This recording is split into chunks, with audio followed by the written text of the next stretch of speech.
Good afternoon, good morning, good evening, depending on where you are on this fast forward planet, which has so many things going on that are turbulent and full of uncertainty and consequential outcomes that I'm not going to list them.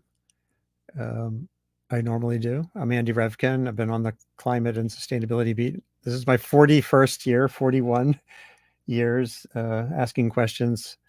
Basically, sustain what is my daily question. Don't talk to me about sustainability. Sustain what, for whom, how, when, then you're talking. And today we're going to talk about something very far from most people on the planet, krill and whales and a growing industrial fishery in the Southern Ocean, um, particularly near the Antarctic Peninsula. And, I had a session on here last year with Ian Urbina, who's built an entire beat around the outlaw ocean, the ocean outside of national boundaries. And the ultimate example of that, I think, is these fisheries that have systems in place for some sharing, some care, but there's so many unknowns.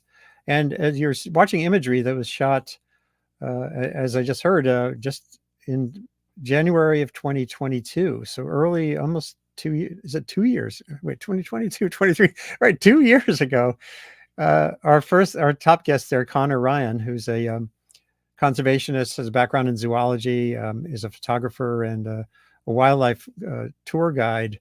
Was on a Lindblad ship, which I'm going to be on one actually in a few weeks, heading for the Solomon Islands from Auckland, New Zealand. Haven't done that before, to speak about various things.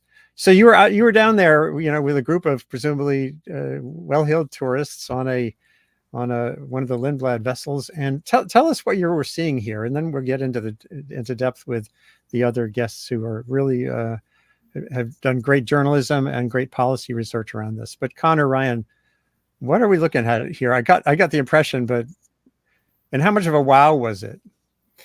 So what we're seeing is it's surprising in several ways. You're seeing a huge abundance of whales. That's all these spouts that you're seeing, their breath in the cold air. But you're also seeing a scene of fishing on an industrial scale that perhaps people don't associate with Antarctica. We think of Antarctica as being pristine, untouched, pure, right, and left alone to recover from the effects of whaling. But what we're seeing is a very much industrial scale fishing in the Southern Ocean Whale Sanctuary. More specifically, we're seeing an enormous group of fin whales, and there were some blue whales in there as well, and humpback whales. We were in this area to land on Coronation Island, which is kind of northeast of the Antarctic Peninsula, and we had an incredibly good day, actually, weather-wise. The visibility there is often very poor, so this is unusually clear weather. And I was kind of going on a tip-off from a colleague who had gone through this very area in November, the previous November, and he said they had seen the most incredible number of humpback whales. So that's what we thought we were coming upon when we saw the blows, and we were surprised to find out the humpbacks had mostly gone and were replaced then by a large number of fin whales. So and that's the second largest whale. Just the blue whale is the only bigger animal on the planet. Correct. Yes. Yeah. Second largest animal in the history of life, so far as we know. And certainly the species that took the hit the most from commercial whaling down here from the early 1900s up until 1970 or thereabouts. The fin whales were the heaviest hit because they were the most abundant and so large. They were profitable to kill. So quite heartening to see so many fin whales back in that area. Yeah, and we'll explain, this is after a century of, actually centuries of humans running around extirpating whales as much as we could, as far as we could reach. The Soviet fleets in I think the 60s, 50s were very busy in that area. And so here now we're looking, Joshua Goodman is an Associated Press reporter based in Miami. And here you were very far from Miami. This is a package that ran last October, I believe, and I'm sure it was in the works earlier. So Joshua Goodman, you did a big package on what those whales were fishing for, essentially, and what the boats were fishing for. And could you talk about the package that you produced for AP with your multimedia colleagues? Yeah, hi. So, I had heard about the krill fishery, and I had read some reports on it, and certainly, learned a lot from just the science and the market around krill products. But I really wanted to do something that really few or no journalists have done, which is actually see the fishery up close. That was sort of the genesis of this project. And so we went down there with the conservation group Sea Shepherd, myself and another AP journalist. We captured some of these amazing images, and obviously the first thing we see was sort of what Eric was talking about, the close proximity of these fin whales. These are all fin whales to these, industrial trawlers the size of football fields. And yes, it immediately destroys any sort of notion you have of this being sort of a pristine fairyland of whales living in complete harmony with this ice scape all around them. It's very highly concentrated, the fishing, and it's very jarring, both from a visual standpoint, but also just because we're in an area that is really sort of humanity. It belongs to all of us. I mean, it's literally controlled by an international treaty, and it's the sort of place kind of that occupies, like in our imagination, something akin to what maybe the national parks for many Americans are like, a place that you kind of just want to have left alone. But it's not left alone. It's a place of intense commercial activity, from these fishers, from touring vessels. And so that was sort of how it all began. Yeah, and I'll swing back because I want to ask you about journalism is constrained in many ways when we're trying to get to faraway places, or like in battlefields. The journalists I know who've been battlefield correspondents, you're essentially with the Army or you're with the Navy, and you're very beholden to what they're showing you or not showing you. And here you're with Sea Shepherd, which also was the whale wars folks, and they very much have a point of view on things. And I've been in these situations too. But we'll talk more about that. And then we have here Nicole Bransom, who is with Pew Trusts, and you've been involved with this arena. Sorry, Pew has done in every area that I've dug in on, including flood resilience and here conservation policy and science.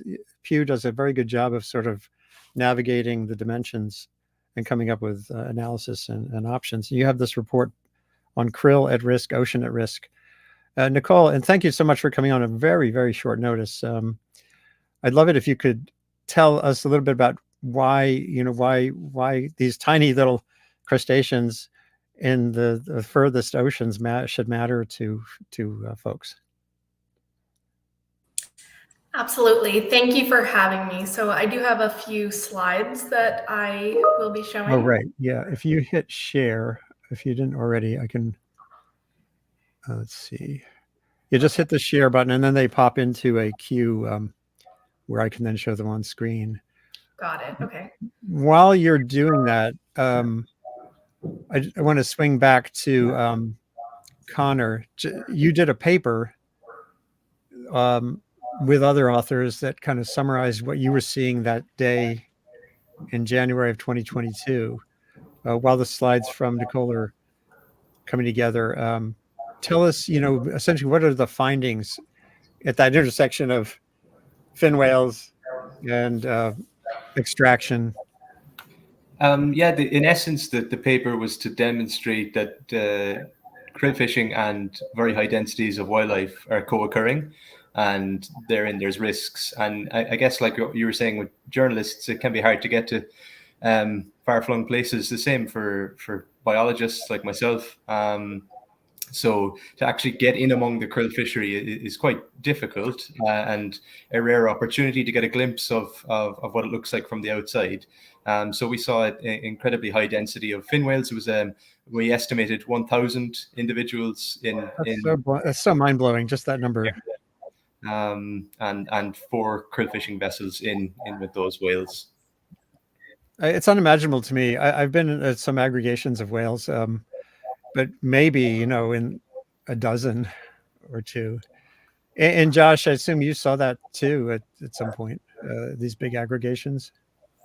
Oh yeah, I mean, and it's not a coincidence. Both the fishers and the whales are going for the same resource, the krill. I mean, they are on top of each other. The boats are on top of each other, and then the krill are on top of the boats are on top of the whales. We would see 10 or 15 within a few feet of the boats. It's sort of surprising to me that there haven't been more interactions.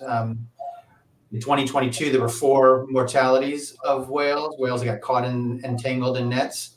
But honestly, it would seem like the conditions are ripe for more of that, just because they are fishing in such close proximity to one another. And hold on, I'm going to see if the slides are here. Oh, I think I see them. Okay, hold on a second. Here we go. Back to you, Nicole. So tell us a little bit about this. Give us the overview here. Absolutely. So krill are this critical base of the Antarctic food web. They're a food source for most of the animal species in the Southern Ocean, which surrounds Antarctica. And for some species, like birds and marine mammals, they even provide 96% of the calories for the animals down there. So another thing why they're actually globally important is they play this really important role in carbon storage in the global biological carbon pump. So Antarctic krill, after they feed on algae that has absorbed atmospheric carbon dioxide at the sea surface, they then migrate down in large swarms to deep water, and they excrete their waste there. So in that way, they're transferring large amounts of carbon dioxide to the depths of the ocean each year. And they're actually each year storing the equivalent of carbon of about 35 million cars each year in the deep ocean. So these are some of the ways that CAMLAR is important. Josh mentioned CAMLAR. It's the convention that is established to protect krill and also the ecosystem. It was established in 1982 in response to the growth of the krill fishery. But what's actually really unique about CAMLAR, that's the acronym for short, for the convention, is that it sets conservation as the objective, where fishing is allowed only if it doesn't have a negative long-term impact on the fish species or the dependent species. And that's actually where we're seeing a bit of a problem now. So the fishery for krill, the fishery is going to support krill oil supplements for human consumption, your omega-3 oils, and to humans and animal feed, including for aquaculture for farmed fish. So this just highlights who's been fishing for krill. The fishery really started with the Soviet Union in the 70s and 80s until the Soviet Union collapsed. And then in more recent years, other countries have emerged, and this has been led by Norway. Right. And in the last couple of years, we still see Norway out in the lead, but actually China has become a close second. And the Chinese fleet actually has newly launched fishing vessels that use the same cutting edge technology that the Norwegians use, which allow this kind of continuous pumping for krill. So in addition to the fishery itself, climate change is having huge impacts on the Antarctic. We hear this all the time. Krill are certainly no exception. So they're really well adapted. Their whole life cycle is dependent on these cold, icy waters of the Southern Ocean. They need that ice to complete their life cycle. And the Antarctic Peninsula, where most of the fishing is happening, is actually warming faster than almost anywhere else on Earth. And krill have already been shown to have shifted their range 275 miles south. And climate scientists think that this is going to continue to happen. Ocean acidification is also hurting krill themselves. Science suggests that by the year 2300, the krill population could collapse because of ocean acidification. And then in addition to climate change and fishing, you have all these other threats on the ecosystem. So there's now plastics that have been found in krill and their predators like penguins. And the new bird flu has been found on the subantarctic islands and in the Antarctic. We're expecting that it would probably be in the Antarctic soon. And so, Andrew, you had asked me, what the key needs are for the fishery, what could happen to actually make it sustainable. And really the biggest issue that we see with the fishery is this issue of concentration. And so these maps, which are in that report that you referenced, really just show how the fishery has changed over time. In the 80s, the fishery was all around Antarctica. But now, actually, the fishery is totally concentrated around the Antarctic Peninsula. And then within that region, these graphics show really how intense that concentration is. And that's where you're going to have an impact on the predators. And so industry likes to say that the fishery is sustainable because they're only catching 1% of the krill population. But the problem is where that krill is being caught. It's being caught in nearshore areas, right near where predators are feeding. So these data show these two areas here. There's smaller management units that you can kind of report krill catch. These Bransfield Strait East and West units, which are the orange and yellow here. These two areas are seeing 74% of all of the catch for that whole region, although they're only making up 8% of that surface area. And hold on one second. I'd love to get Josh's input here too. Josh, I assume you were also around the Antarctic Peninsula, that area, or where were you focused? Correct. Yeah. No, that's where the krill are. That's where the fishing is. So that's where we were. Absolutely. And it's also, I should mention, where the tourists are on the vessels. I mean, this has. I couldn't really get an answer as to why they're fishing there. I mean, the krill are everywhere. The best answer I found, though, was it's also the area closest to the mainland. Sure. And this is an incredibly, unproductive, highly inefficient fishery. The amount of miles that each of these vessels has to travel to collect their resource and then bring it to a port where it can then be processed and shipped to global markets. This is kind of the closest place. This is where Antarctica sticks out and almost touches, the tip of Tierra del Fuego in South America. So that's, to me, the reason why they're there. It's the same reason why the tourists go there. It's just it's the closest part of Antarctica. It's also, though, an area that's one of the most biodiverse areas in Antarctica. And it's the reason, it's where the big whales are, the big mammals, marine mammals. So, there's a lot of activity going on there. There's a lot of, research stations as well. But yes, we were right there. As was pointed out, by Nicole, the krill fishing in places farther north, like near South Georgia Island, has largely shifted because the ice has disappeared, and the krill depend on that ice to survive that first year of their lives. They call it recruitment, and if you don't have ice, the krill don't live, basically. Yeah, Nicole, I want to get back into your slide deck in a second, so hold on. I want to show a couple of images, and your deck will still be there. We can come back to it, that get to this issue of the proximal nature of the fishing and the whales and what to do about that. Hold on, present, share screen. I hate this. Oh, here we go. There are observers on these vessels, right, Nicole? The observers on the Camelar signatory vessels. And there was this incident. This was in 2021, April. I love these birds. We see these birds right here in Maine where I am, but I've never, ever seen an aggregation of bufflehead or that kind of bird like this. But there in the net, that's not krill. It's a whale. I'll just go to the next slide. So there is mortality, at least a few. Maybe Josh and then Nicole, you could talk about how the monitoring takes place. And then Nicole, we will get back into your presentation. But have the companies acknowledged this? Josh first and then Nicole. And what, is this considered such an aberration that it doesn't diminish the idea of sustainability, or is this a real problem?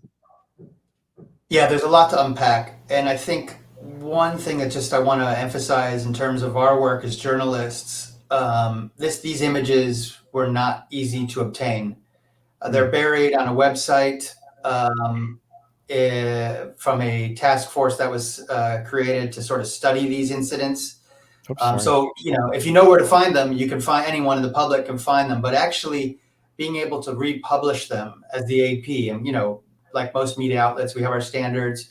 We have to get permission in writing from the person who owns the photos. And usually that's just a signature, but this was over a month of back and forth trying to find out who owns these photos.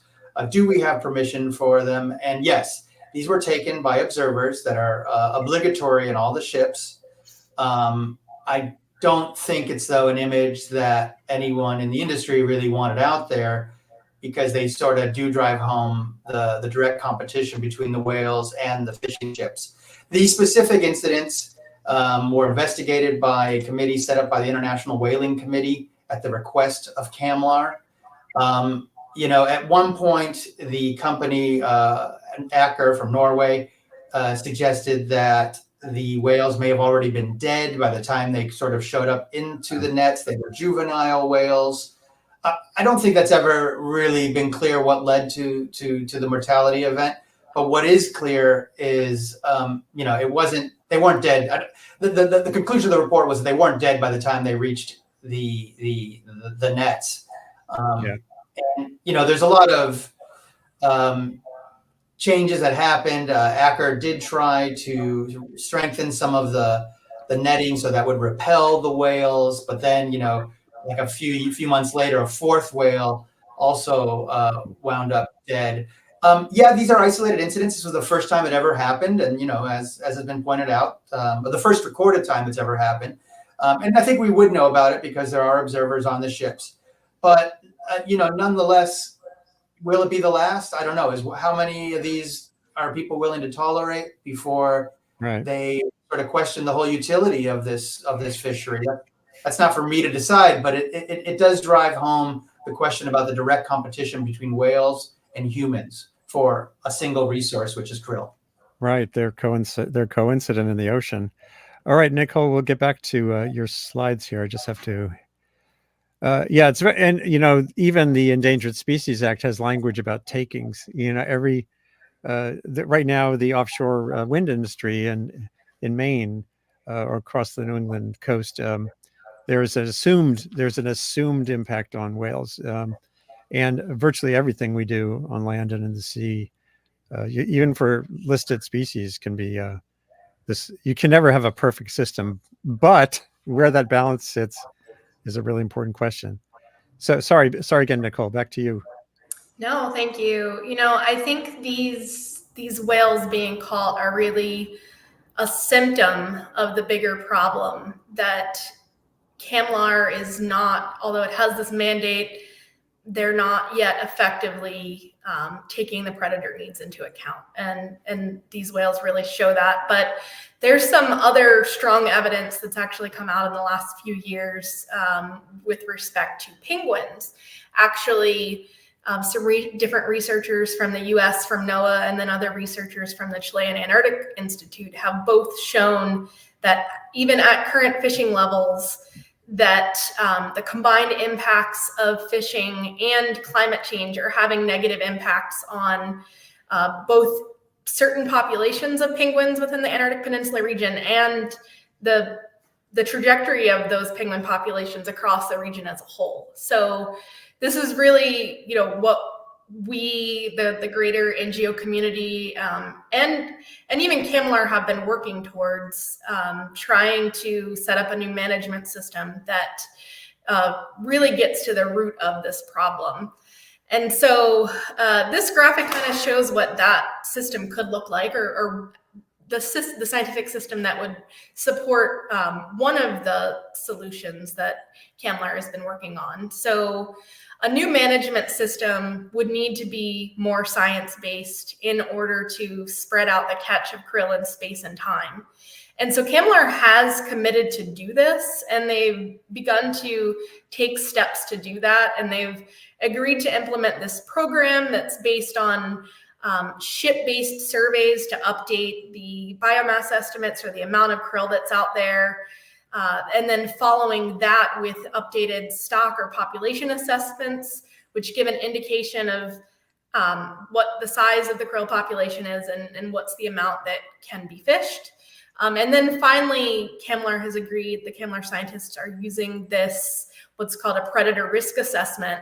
And this analysis, what it can do is look at how much krill are actually needed by predators. So penguins, whales, and when we're talking about whales, we're talking about a lot of krill, like orders of magnitude more than the fishery's actually eating, or the fishery's actually fishing, rather. Right.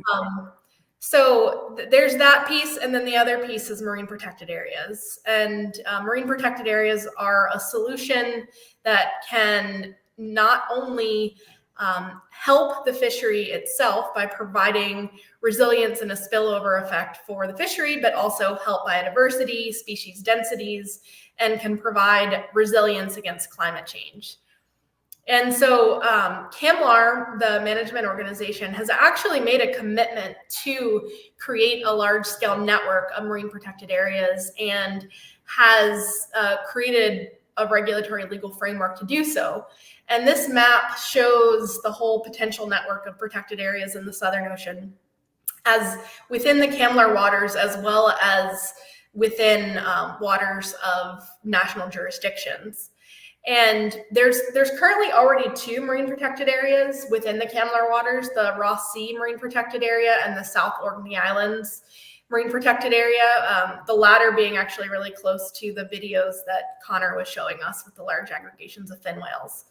And now there are 4 marine protected areas that have been proposed to CAMLR that they're considering for adoption in the Weddell Sea, Antarctic Peninsula, Eastern Weddell Sea, or the Weddell Sea Phase 2 in East Antarctica. And all of these MPAs together would protect actually more than 2.5% of the global ocean, making a significant contribution to global targets where leaders and scientists have agreed that it's important to protect 30% of the global ocean by 2030. And then finally, I just wanted to highlight that one big opportunity this year actually is there's a meeting that CAMLR has agreed to hold in July. And the idea is to actually bring together these 2 tools, the marine protected areas with the ecosystem-based management, a more science-based management approach in a holistic way. And so CAMLR has agreed by consensus to hold this workshop. So we are really looking forward to that opportunity. But just to quickly review, climate change and concentrated fishing are having pretty bad impacts already on krill and their predators. CAMLR has a mandate to allow that to essentially not happen. And CAMLR is not effectively monitoring right now to determine whether that's happening or not. And so solutions include, this network of marine protected areas harmonized with the ecosystem-based fisheries management plan, which would include increased monitoring of predators, as well as also enhancement of the compliance measures for the fishery. Great. Well, I'd love to get Conor back into the conversation in the context of what you think about the prospect for management here. You talk in that area, you have the basic ecological dynamic. You have a lot of change, as we just heard. Climate change is changing patterns, and you have the fact that the whale populations are still resurgent from generations of human extirpation. What would make you feel confident that we're headed in towards some kind of balance that keeps all of that in mind? Well, I suppose the reporting of what's going on, which is a kind of a crisis unfolding, the fact that we have eyes down in this part of the world for the first time, and that we can raise awareness of it, and the great work that Pew and others are doing, and I think there's a few things going on. I want to pick up on some of the maps we saw there. The marine protected areas, the blue areas on some of those maps, there's still fishing permitted in some of those. In fact, some of the biggest krill catches are happening within those marine protected areas. So that's not to say that marine protected areas are perfect. There's still large catches happening there. The key thing, I think, from what you just heard from the presentation, was that the concentration in space and time is the key issue. And at the moment, CAMLR is kind of treating the Southern Ocean like a giant pizza of krill, and they're trying to carve up all the slices and dish them out to whales, penguins, seals, and the krill fishery. But in reality, the nature of krill is that they don't arrange themselves like a pizza slice. They arrange themselves in really, really dense aggregations, and those aggregations change from year to year, where they occur even from day to day. And I think the krill fishery is getting better and better at finding out where those krill patches are. And that's ultimately why the fishery is concentrating in the same areas that whales like, because the whales have a long cultural memory of where to go to catch the krill. So we're finding this conflict between whales and the krill fishery is growing, and it's growing ever more because whales are recovering from the effects of whaling. Kind of one whale generation into the prohibition of whaling in the Southern Ocean. So there's been a lag where they just start to recover very, very slowly, and we're seeing the signs of that, especially with humpback whales. And it's interesting that they're the ones that are being caught in some krill fishing nets. That's what you'd expect based on the kind of recovery trajectory. Humpbacks could be close to fully recovered. Blue whales are going to take a long time to recover yet, and fin whales probably also. So this problem is only going to worsen, this interaction between the krill fishery and the whales. Not just the whales being caught, but their food being taken from them is essentially that's the main concern, actually, is direct competition for the good stuff, which is the krill. This is so interesting to me because it brings back to mind years and years ago, partially through Sea Shepherd, and I was reporting on. I did a lot of reporting almost 20 years ago on whales resurgence, leading Japan and other countries to abandon the whaling, International Whaling Commission norms. And Japan was saying we have to manage the whales because they're competing with us for the fish, and it got really ugly, and that's where Sea Shepherd came in again. Now, I want to bring in, I couldn't, unfortunately, I reached out to them on too short notice. Aker Biomarine is by far the biggest player, I think, here, except China, maybe emerging. But Aker Biomarine is part of a bigger company that's sort of, they have, what do you call it, a vertical. They have the krill oil and the whole schmear, and their website is very much in defense of what they're doing. Blog post, Polar Ecologist says levels of krill fishing impact on predators should be determined by data, not untested belief. New science confirms big surplus of krill and a precautionary fishery in Antarctica. And also I reached out to them, and they did send some talking points, which I'll just tick down, and maybe Josh and Nicole and Conor, let me just tell you, these are some of the assertions of Aker Biomarine. One, well, krill is among the largest unexploited marine resources in the world. This is already one of the most precautionary catches that exist, meaning it's very tuned to be minimal. They say the fishery is not experiencing a boom. Basically, we're coming back to what was normal back in the 80s, which when you look at the charts, that is correct. It's transparent. We have onboard observers, as we're hearing too, and then they have these trade-off issues. We need protein, we need these oils, we need to feed the planet, heading toward 9 billion people, with the fewest regrets. But the fewest, that's that's what I used to call my blog at the New York Times .earth, was how do you have a planet with 9 billion people and the fewest regrets? And so that's kind of some of what the company is saying. And maybe, Josh, given your reporting, what would you say to some of those points? Yeah, well, there's many ways to slice that krill pizza, as Conor has left me now with that impression of a very disgusting pizza. But there's many ways to do it. I mean, a lot of what Aker says is factually correct. We are at levels that perhaps, this CAMLR as an organization was only created because this problem was pretty bad in the 70s and 80s under the mostly Soviet, Soviet trawler fleet that was down there. However, I think we're at a tipping point right now, and there are certain stresses that were not there previously. I mean, beyond just the concentration, which is, both everyone at Pew, Conor, Nicole now have said that is a major concern. But climate change is also one that I think, previously was not as well understood. And perhaps in the 80s, it wasn't as warm of a planet either. So there are just additional pressures beyond the fishery itself that were not there previously. I will say, though, and we engaged quite extensively with Aker for our reporting. I found them to be a very open company, willing to engage, willing to have that debate. They basically have taken a view that they'll talk to anyone, even people who have diametrically opposed views and think that this fishery should not exist. But, there is, and when I hear Nicole and Conor talk about some of the shortcomings of CAMLAR, there's a consumer element here that is, I think, overlooked. Just basically, people don't know what they're buying when they're buying that little red pill that shows up on the shelves of their local pharmacy. And all the sort of work and resources expended to get that to market. And Aker really believes in their products. They talk about it in almost messianic terms. I think one of their corporate mottos is, we want to, save the earth and save human beings. I mean, they talk about it in this very hyperbolic, I think is the only way to say it, way.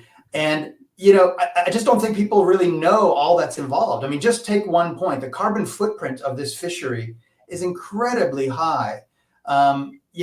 Just to get down to that part of the world, the thousands of miles from port, you're burning, 3,800 kilograms of carbon dioxide for every ton of krill extracted. And let's compare that to other fisheries. Anchovies off the coast of Peru, which are also used like krill in fish meal. That's 1/6 the carbon footprint of this fishery. So, this is a product that has seeped into our culture in the last 20 years only. I'm talking about the pills now, the omega-3 pills. It is, omega-3 is an important nutrient for our diet. But, most people don't know all that's behind that. And, there's other sources of omega-3 that are, frankly, a lot more sustainable from an environmental standpoint. So I think that was also part of the goal in this project, is to educate consumers to know what's behind that little box on their, pharmacy shelf. And yeah, I think we're still in the early stages of that. Nicole, I don't know when Pew is looking at this, I assume you're one of the questions is, what are the needs of society in terms of the food that we consume going forward through the next few decades? It's not just about the status quo example right now. Right. So it's important to point out that the products that are being derived from the krill fishery are luxury products. This is not a food subsistence issue. We're talking about, feeding farmed salmon. We're talking about omega-3 pills. Somebody pointed out in the chat, there's fish oil that you might get in the body of water that's right next to you, not having to go to the Southern Ocean with such a large carbon footprint. There's also plant-based sources, algae-based sources of omega-3s. So, that's something that consumers should be aware of.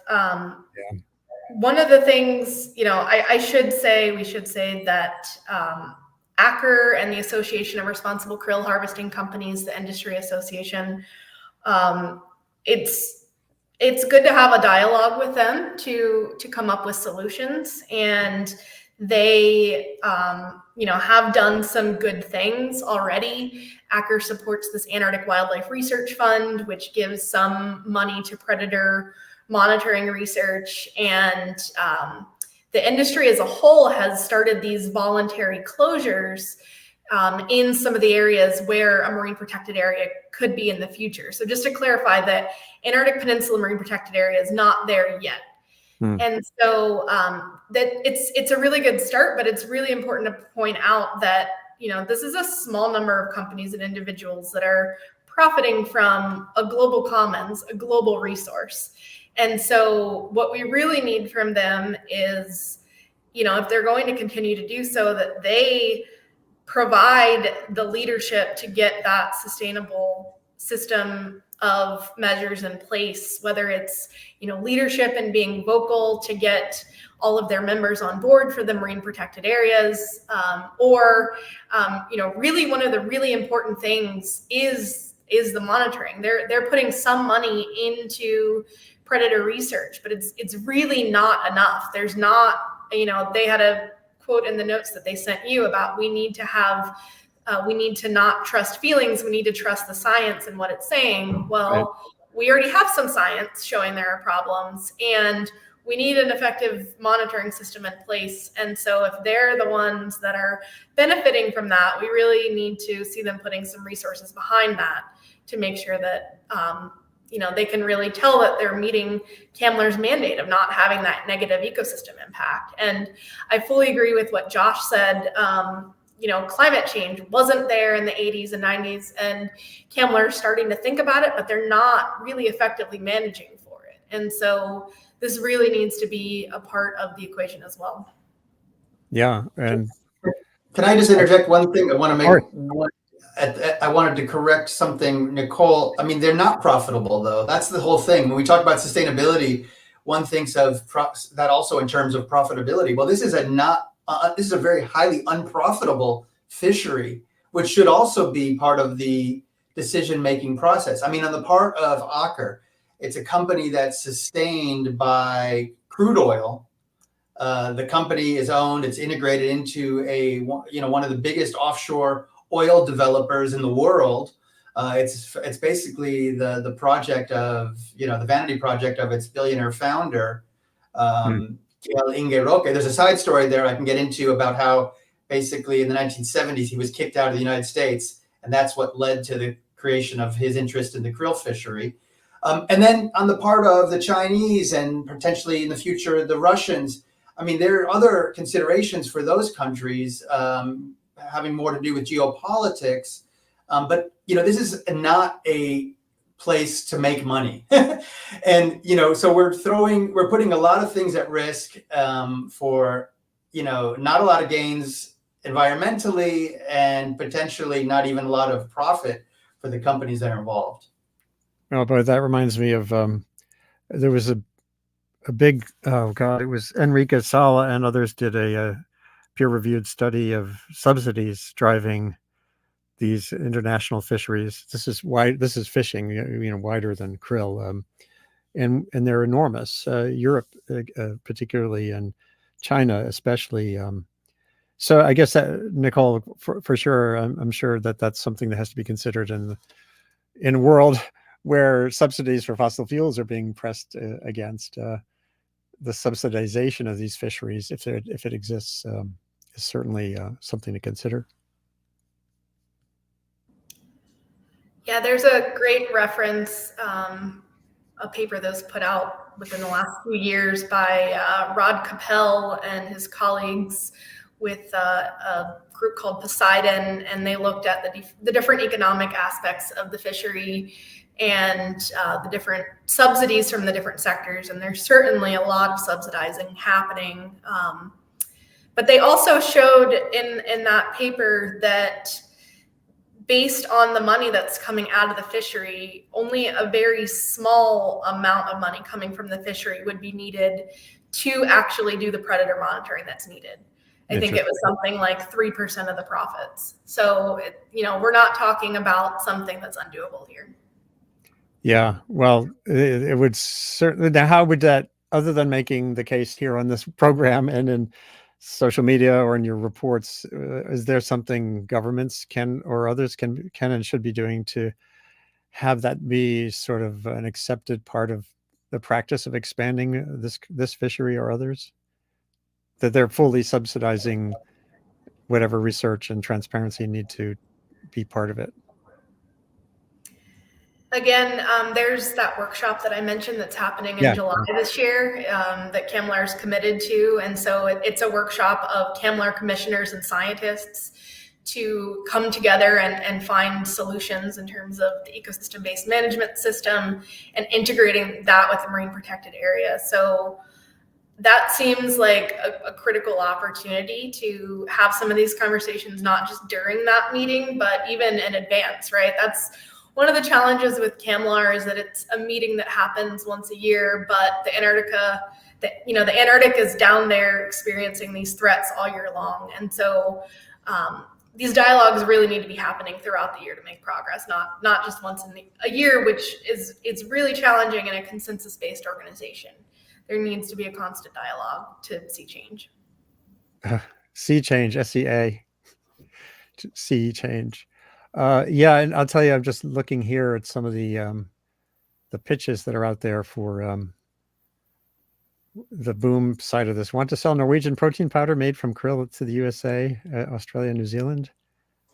This small crustacean can be used as a supplement in protein shakes, energy bars, and food items. So the growth is being pressed substantially. So even if Acker Biomarine is saying we're not back to the levels in the 80s, certainly the plan is for a lot more.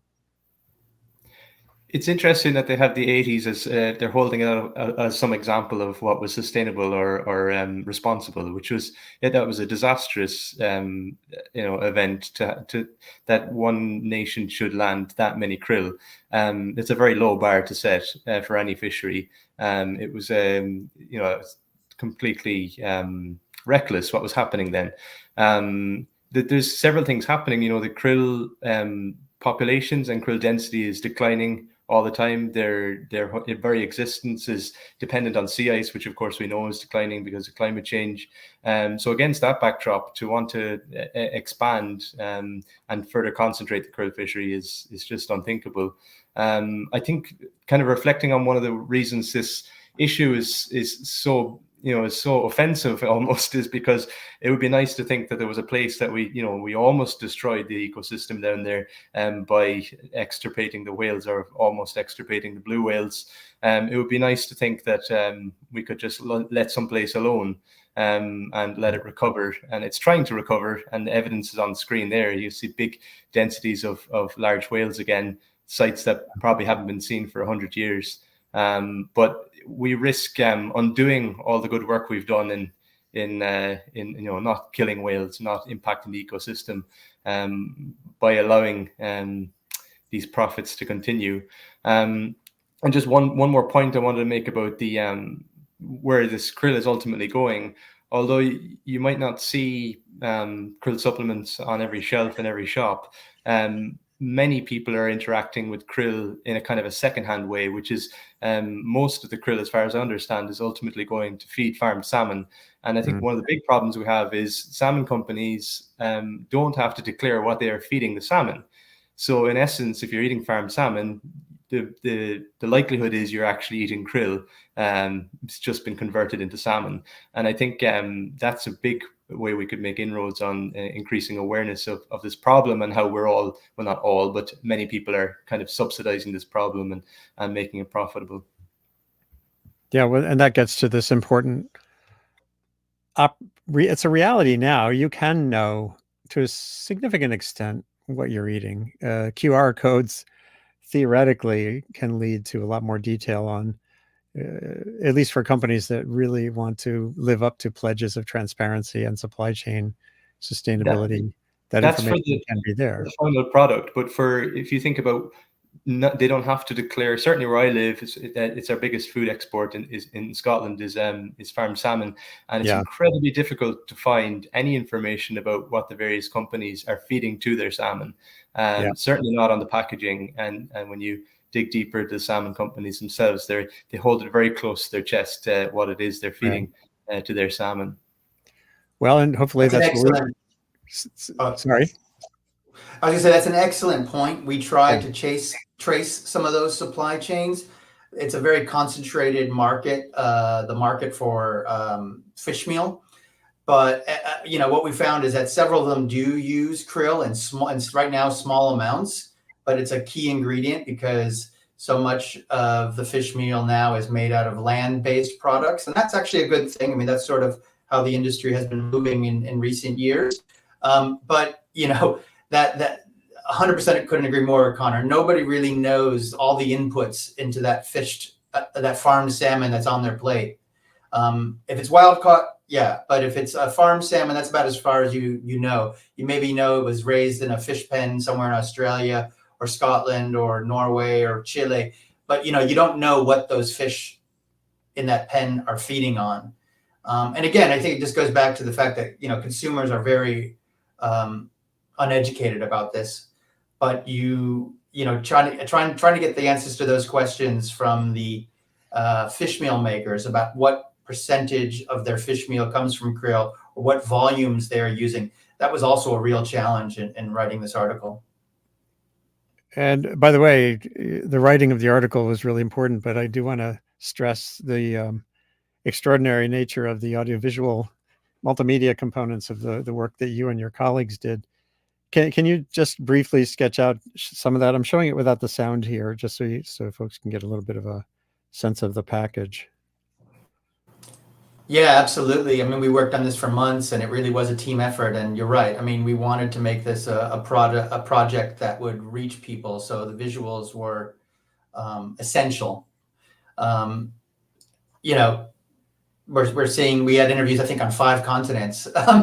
People in Europe, people in Tasmania, Australia. We went to the headquarters of Aker. Obviously, we were in Antarctica. We went to the port in Uruguay, where all of the fish meal that's brought from Antarctica from Aker is shipped to the world. We went to a former ice cream factory in Houston, Texas, which churns out 80% of the world's krill pills.